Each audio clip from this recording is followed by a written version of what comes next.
കോഴിക്കോട് പശുക്കടവിൽ ഒഴുക്കിൽപ്പെട്ട യുവാക്കളിൽ ഒരാളുടെ മൃതദേഹം കൂടി കണ്ടെത്തി. അക്ഷയരാജിന്റെ മൃതദേഹമാണ് കണ്ടെത്തിയത്.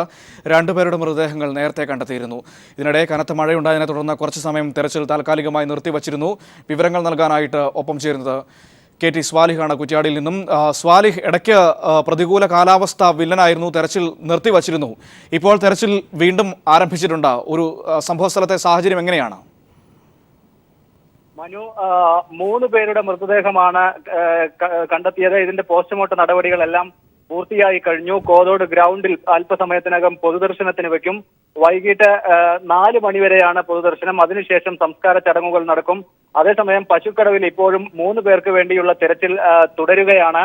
പ്രതികൂല കാലാവസ്ഥ കാരണം ഇടയ്ക്ക് രക്ഷാപ്രവർത്തനം തടസ്സപ്പെട്ടിരുന്നെങ്കിലും വീണ്ടും തുടരുന്നുണ്ട്. അഗ്നിശമന രക്ഷാ സേനയും അതുപോലെ പോലീസും നാട്ടുകാരുമെല്ലാം രക്ഷാപ്രവർത്തനത്തിന് നേതൃത്വം കൊടുത്തുകൊണ്ടിരിക്കുകയാണ്. വളരെ അപകട സാധ്യത നിറഞ്ഞ ഒരു മേഖലയായതിനാൽ തന്നെ വളരെ ബുദ്ധിമുട്ടിയാണ് രക്ഷാപ്രവർത്തനങ്ങളെല്ലാം നടക്കുന്നത്.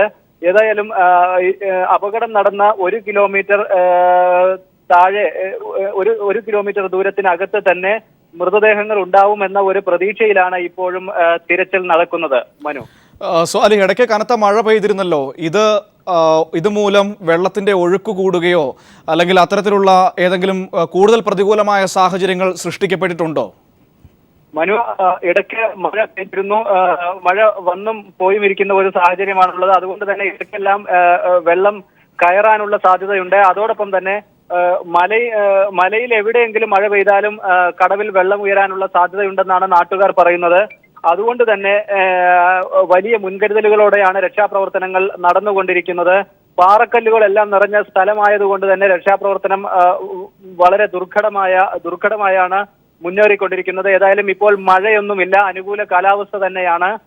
കടവുകളെല്ലാം പരിചയമുള്ള നാട്ടുകാർ തന്നെയാണ് ഇപ്പോഴും രക്ഷാപ്രവർത്തനങ്ങൾക്ക് നേതൃത്വം നൽകിക്കൊണ്ടിരിക്കുന്നത്. മനു, ശരി, സ്വാലിഹാണ് വിവരങ്ങൾ നൽകിക്കൊണ്ടിരിക്കുന്നത്. നിലവിൽ രക്ഷാപ്രവർത്തനം പുരോഗമിക്കുകയാണ്. ഇടയ്ക്ക് ചെറിയ തോതിൽ മഴ പെയ്തിരുന്നുവെങ്കിൽ പോലും ആ മഴ മാറിയപ്പോൾ വളരെ വേഗത്തിൽ തന്നെ രക്ഷാപ്രവർത്തനങ്ങളിലേക്ക് നാട്ടുകാരും ഒപ്പം തന്നെ അഗ്നിശമന സേനാ വിഭാഗങ്ങൾ, ഫയർഫോഴ്സ് അടക്കമുള്ള സംവിധാനങ്ങളെല്ലാം അവിടെയുണ്ട്. ഏതായാലും വലിയ തോതിൽ 3 പേർക്കായുള്ള തെരച്ചിലാണ് ഇപ്പോൾ നടന്നുകൊണ്ടിരിക്കുന്നത്. ഒപ്പം തന്നെ മരിച്ചവരുടെ മൃതദേഹങ്ങൾ പോസ്റ്റ്മോർട്ടം ചെയ്തു. കോതോട് മൃതദേഹങ്ങൾ പോസ്റ്റ്മോർട്ടത്തിന് ശേഷം പൊതുദർശനത്തിന് വയ്ക്കും. 4 മണിയോടെയാണ് സംസ്കാര ചടങ്ങുകൾ നടക്കുക എന്നാണ് നമുക്ക് അറിയാൻ കഴിയുന്നത്.